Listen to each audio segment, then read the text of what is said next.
I now give the floor to His Excellency Sergey Lavrov, Minister for Foreign Affairs of the Russian Federation. Madam President, distinguished colleagues, ladies and gentlemen, we are meeting at a difficult, dramatic moment. The crises are growing, and the situation in the area of international security is deteriorating rapidly. Instead of having an honest dialogue and looking for compromises, what we're dealing with is disinformation, course stagings and provocations. The Western line here undermines the trust in international institutions as bodies where interests are agreed. It also undermines trust in international law as a guarantee of fairness and protecting the weak against the strong. The negative tendencies we're witnessing within the UN in a concentrated fashion too. At the UN, which rose from the rubble of German fascism and Japanese militarism and was created to develop friendly relations amongst its members and to prevent conflict among them. The future of the world order is being decided today, and it is clear to any impartial objective. The question is whether or not it is going to be the kind of order with one hegemon at the head of it, making everyone else living, following his notorious rules of benefit to that hegemon only, or are we going to have a democratic, fair world without blackmail and without setting fear into the unwanted, without neo-Nazism and neo-colonialism? We made a firm choice for the latter, and together with partners and like-minded people, calling upon everyone to work for its implementation. What is receding into the past is a unipolar model of world development which served the interests of the 1 golden billion, and its overconsumption level came from the resources of Asia, Africa, and Latin America. Today, we're witnessing sovereign states ready to defend their national interests, and this results in the creation of an equal, socially oriented, and sustainable multipolar architecture. But the objective geopolitical processes are being seen by Washington and fully subjugated to it. The elites of Western countries are considered by them as a threat to their dominating position. The United States and allies want to stop the march of history. So at some point in the past, declaring that they were victorious in the Cold War, Washington erected themselves into an almost envoy of God on earth, without any obligations, but only the sacred right to act with impunity wherever they want. And this can be done anywhere against any state, especially if they're somehow displeased, the self-proclaimed masters of the world. We do recall the wars of aggressions very far from American shores in Yugoslavia, in Iraq, and Libya, which claimed many hundred thousands of peaceful lives. Were the truly legitimate interests of the West were impacted in any one of those countries? Was English banned or any other language of NATO countries banned there? Mass media, culture? Were the Anglo-Saxons declared to be subhuman, or heavy weaponry was used against them? So what is the outcome of the adventurism of the United States in the Middle East? Has a human rights situation improved? Is the rule of law better? The socioeconomic situation may perhaps have stabilized, or people's livelihood is better? Name a country where Washington interfered by force and where, as a result of that, life improved. Trying to restore a one-polar model under the slogan of a rules-based order, West is introducing dividing lines everywhere along the lines of a confrontation between blocs. You're either with us or against us. There is no third option possible. There are no compromises. Continuing with the course to spread NATO to the east and bringing the military infrastructure of NATO to the borders of Russia, the United States now have the goal of subjugating the Asian areas. At the June summit of NATO in Madrid, this self-proclaimed defensive alliance declared the indivisible security of Euro-Atlantic and India and Pacific.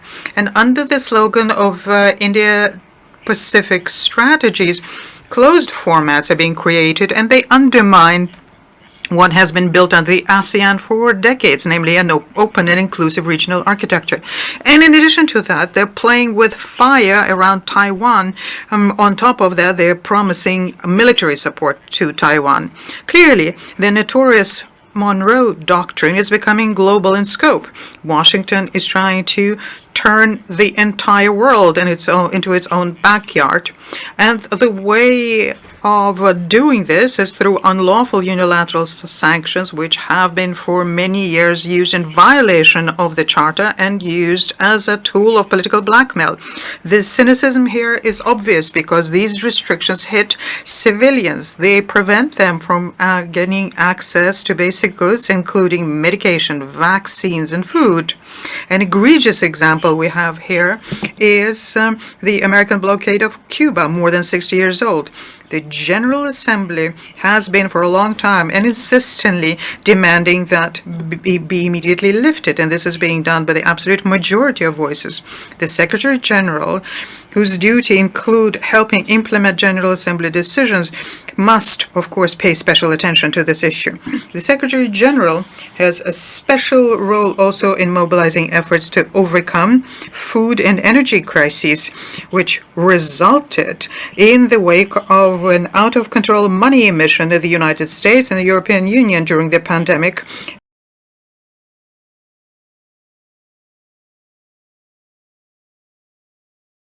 And as a result of irresponsible, unprofessional acts by the European Union in the hydrocarbon fuel markets.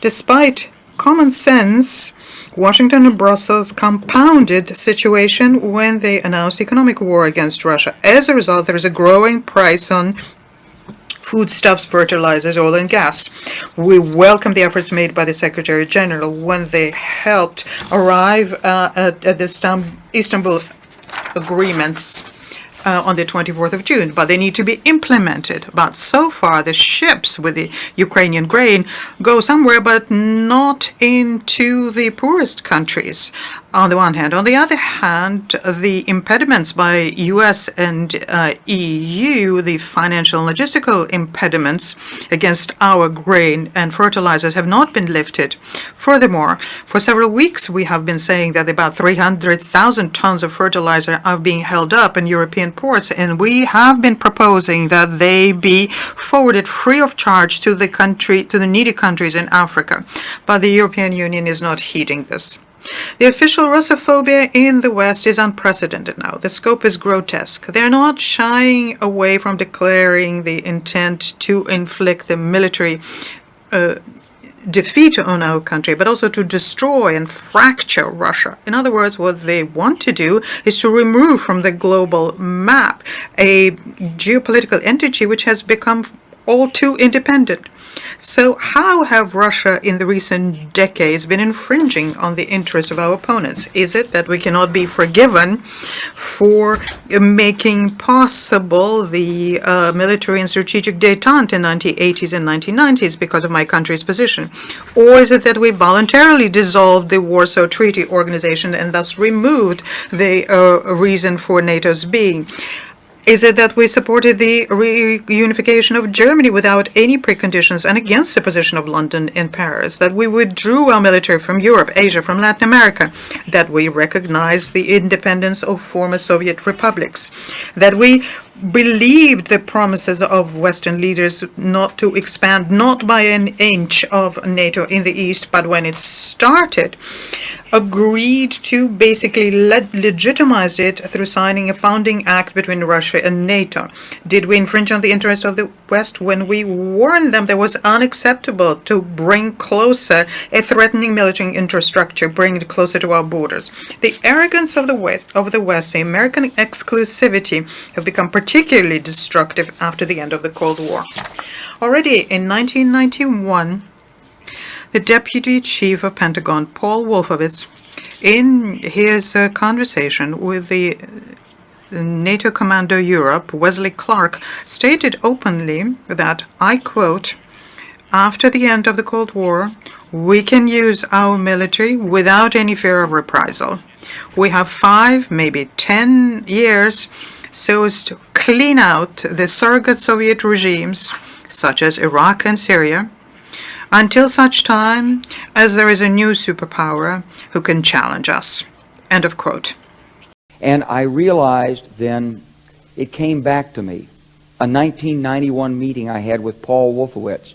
You know, in 2001 he was Deputy Secretary of Defense, but in 1991 he was the Undersecretary of Defense for Policy. It's the number 3 position in the Pentagon. And I had gone to see him when I was a 1-star general. I was commanding the National Training Center. I had met him one time. He said, if you ever get to Washington, come look me up. They always say that. Well, I was there in Washington. It was a Friday afternoon. I'd visited Colin Powell. He'd given me 5 minutes of his precious time and sent me on my way, and I was bored in the Pentagon, and I thought, I'll just go, who can I see? I think I'll see Wolfowitz. So I called, and up there, he was available. Scooter Libby came to the door. I met Scooter for the first time, and he brought me in, and I said to Paul, I said, and this is 1991, I said, Mr. Secretary, you must be pretty happy with the performance of the troops in Desert Storm. And he said, well, yeah, he said, but not really. He said, because the truth is we should have gotten rid of Saddam Hussein, and we didn't. And this was just after the Shia uprising in March of 91, which we had provoked, and then we kept our troops on the sidelines and didn't intervene. And he said, but one thing we did learn, he said, we learned that we can use our military in the region, in the Middle East, and the Soviets won't stop us. He said, and we've got about 5 or 10 years to clean up those old Soviet client regimes, Syria, Iran, Iraq, before the next great superpower comes on to challenge us. And it was like, you know, I'm coming out of the Mojave Desert. I've been training troops. I haven't been thinking geostrategy for some time. And suddenly a guy just sort of shoves this nugget at you. Well, you remember it. It was a pretty stunning thing. You mean the purpose of the military is to start wars and change governments? It's not to sort of deter conflict? We're going to invade countries? And, you know, my mind was spinning. And I put that aside. It was like a nugget that you hold on to. This country was taken over by a group of people with a policy coup. Wolfowitz and Cheney and Rumsfeld, and you could name a half dozen other collaborators from the Project for a New American Century. They wanted us to destabilize the Middle East, turn it upside down, make it under our control. It went back to those comments in 1991. Now, did anybody ever tell you that? Was there a national dialogue on this? Did senators and congressmen stand up and denounce this plan? Was there a full-fledged American debate on it? Absolutely not. And there still isn't. And that's why we're failing in Iraq. Because Iran and Syria know about the plan. All you have to do is read the Weekly Standard and listen to Bill Kristol, and he blabbermouths it all over the world. Richard Pearl the same way. They could hardly wait to finish Iraq so they could move into Syria. It was like a laydown. Oh, our legions are going to go in there. This wasn't what the American people voted George Bush into office. Well, they didn't actually vote him into office, but it wasn't what many of the people who... It wasn't what he campaigned on. He campaigned on a humble foreign policy, the most arrogant foreign policy in American history. He campaigned on no peacekeeping, no nation building, and here he is with Afghanistan and Iraq. It's astonishing.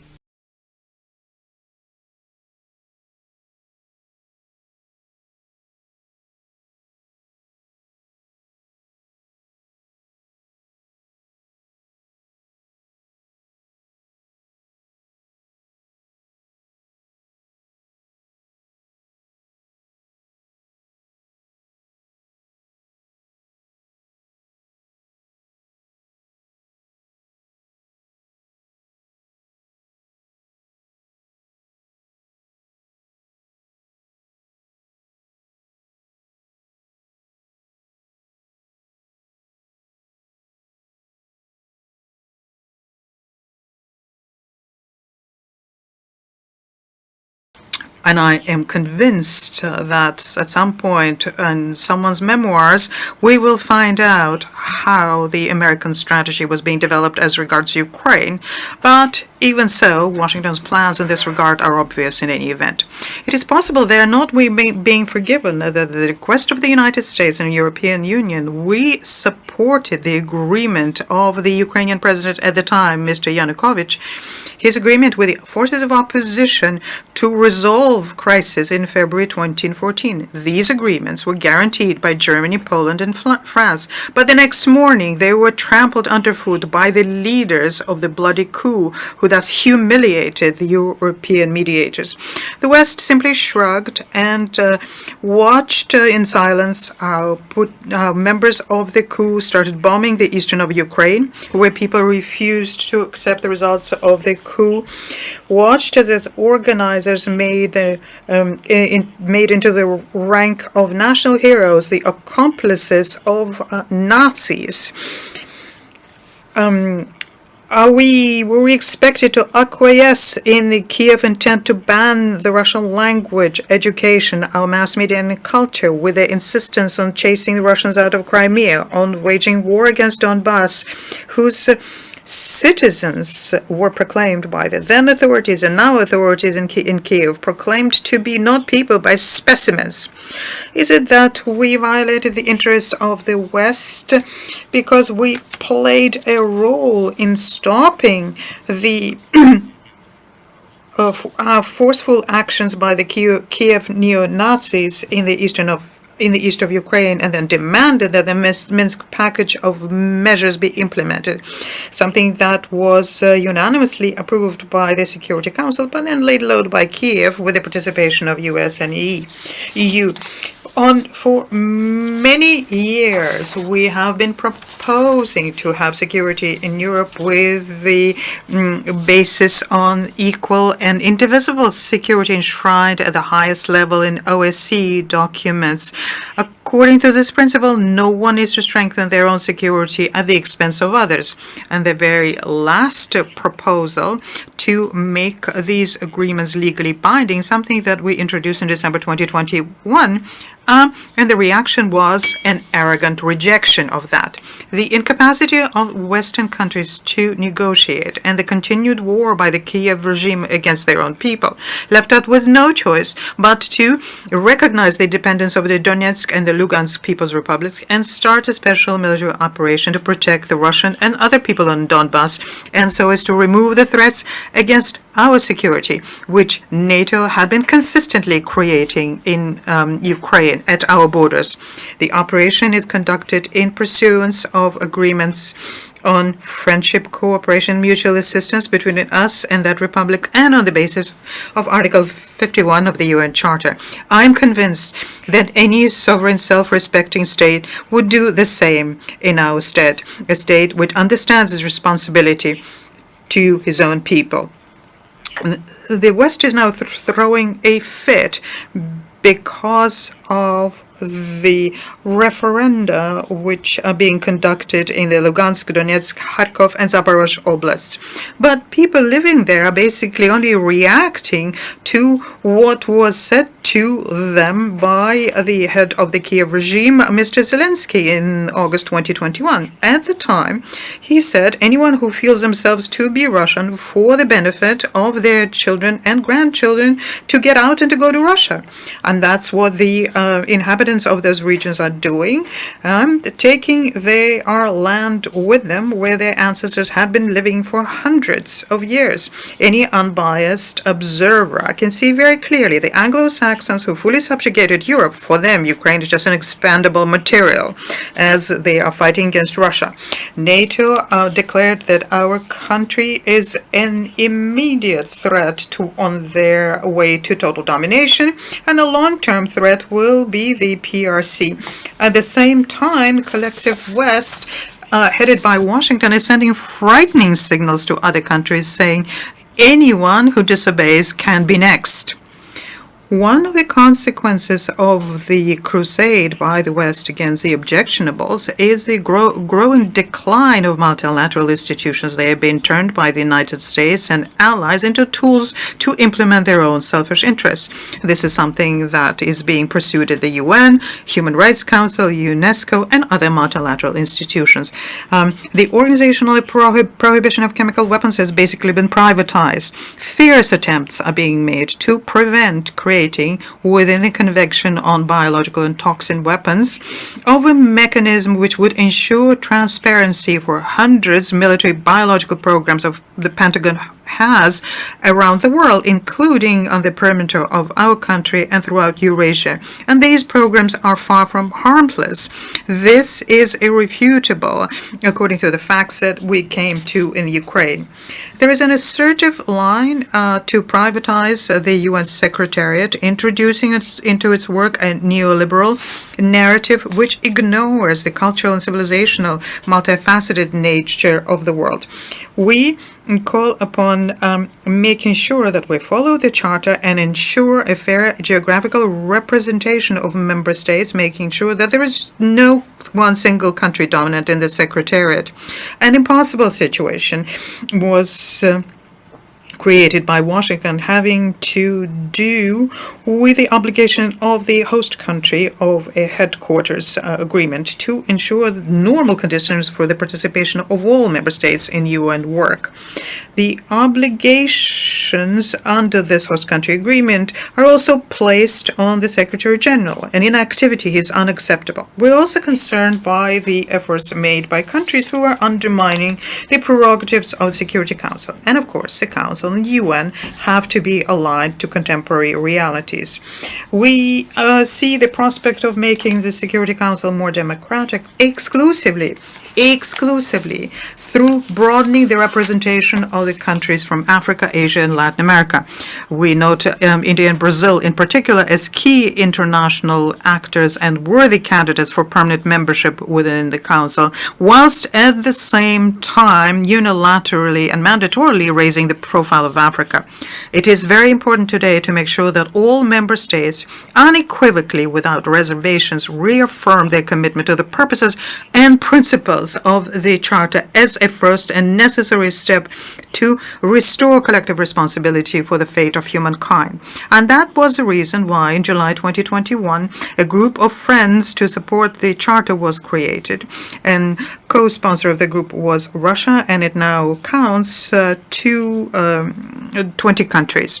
The goal here is to make sure that there is strict abiding with universal norms of international law to counterbalance unilateral approaches, and we call upon everyone to join in. And in this context, great potential is possessed by such organizations as the Non-Aligned Movement, BRICS, SCO, and ASEAN. The Western colleagues are very aggressive in imposing their understanding of democracy as a way of organizing life to all countries, categorically do not want to be guided by democratic norms in international affairs.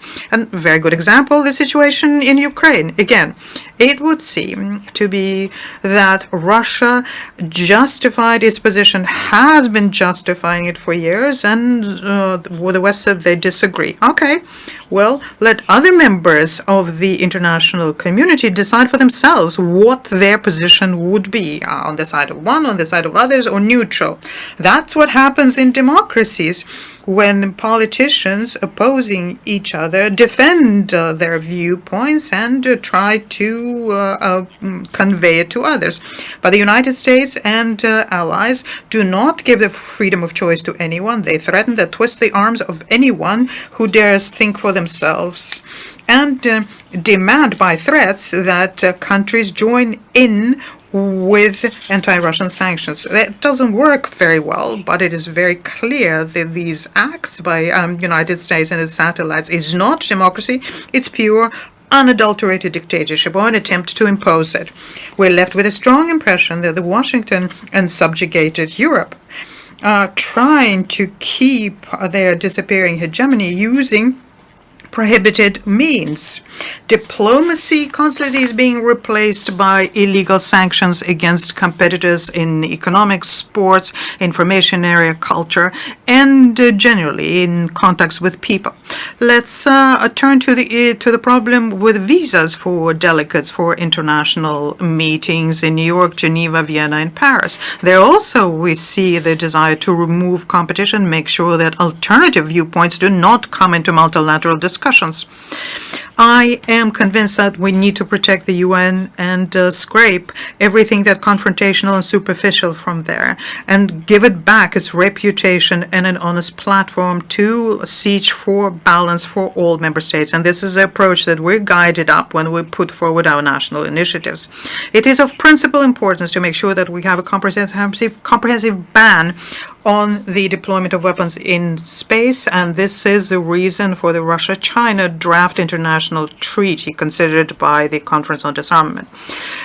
It's particularly important to protect our cyberspace within the open-ended working group of the General Assembly on the agreements on how to protect international security and to use a special committee for universal Convention on how to counter the use of ICT for criminal purposes. We continue supporting Office on Counterterrorism and other anti-terrorist entities within the UN, and we go to continue develop relationships between the UN, CSTO, Eurasian Economic Union, CIS, so as to pool our efforts in the greater Eurasia. We call for an enhanced work on overcoming regional conflicts. We think that the priority here is to overcome the impasse in creating an independent Palestinian state, restoring the state of Iraq and Libya destroyed by NATO aggression, neutralize the threats to Syria, having a sustainable process of national conciliation in Yemen, overcoming the heavy burden of NATO presence in Afghanistan. And we are working on restoring the original JCPOA on Iran nuclear program, ensuring the comprehensive settlement on the Korean Peninsula.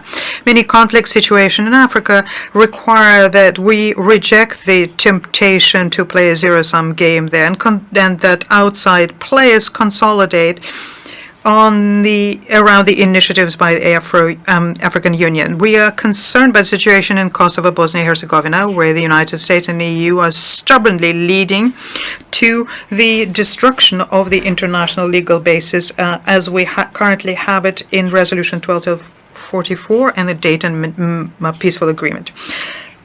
Madam President, at times like these, it's natural to seek wisdom from our predecessors. So, in the pithy expression of the former Secretary General Dag Hammarskjöld, who remembered the horrors of World War, he said, and I quote, "The UN wasn't created to take mankind to paradise, but rather to save humanity from hell." These are very topical words.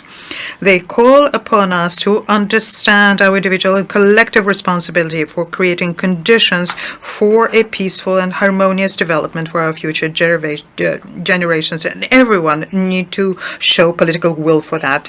When we are ready for such honest work, and we are convinced that the stability of the world order can be ensured exclusively through returning to the origins of the UN diplomacy, basing ourselves on the key principle of true democracy, the respect for the sovereign equality of states. I thank you. Agradezco al ministro de Relaciones I thank the Minister for Foreign Affairs of the Russian Federation.